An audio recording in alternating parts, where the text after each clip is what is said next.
Hello সুপ্রিয় দর্শক, সবার কি অবস্থা? জবা সিরিয়ালের 131তম পর্বে থাকছে আশ্চর্য সকল ঘটনা।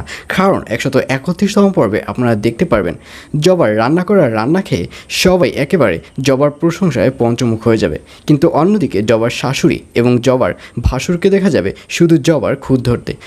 তারা একটার পর একটা জবার খুদ ধরতেই থাকবে। আর জবাকেও দেখা যাবে একটার পর একটা রিপ্লে দিতে। আর জবার প্রত্যেকটা রিপ্লেই হবে যুক্তিসঙ্গত, যার কারণে জবার কথার উপরে তারা আর কেউ কথা বলতে যাবে না। এবং অবশেষে জবার রান্না করা যে মাছটি রয়েছে সেটি যখন তার শ্বশুরের পাতে দেওয়া হবে তখন তার শ্বশুর সেটি খাওয়া শুরু করবে।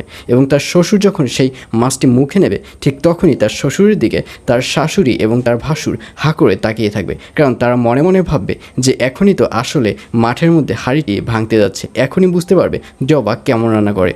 কিন্তু সেখানেও ফেল করবে জবার শাশুড়ি ও ভাসুর। কারণ জবার ওই যে মাছের যে রান্না করা তরকারি ছিল তার মধ্যে জবার শাশুড়ি বেশি করে লবণ দিয়ে ফেলছিল, আর জবাও সেই রান্না করা মাছের মধ্যে ভুল করে বেশি করে লেবুর রস দিয়ে ফেলেছে, যাতে করে লেবুর রস এবং সেই অতিরিক্ত লবণ দুটো অ্যাডজাস্ট হয়ে একটা মিক্সচারে পরিণত হবে, যাতে করে কোনো প্রবলেমই হবে না।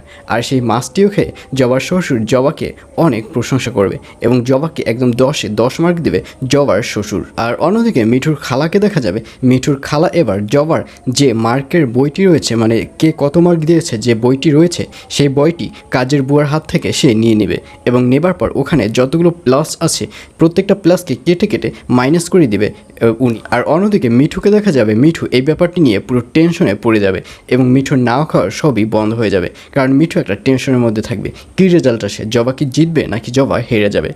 জবা সিরিয়ালের 131তম পর্ব প্রচারিত হবে আগামীকাল 8 তারিখ অর্থাৎ 8 জুন বৃহস্পতিবার রাত 7টা 30 মিনিটে শুধুমাত্র দীপ্ত টিভি ইউটিউব চ্যানেলে।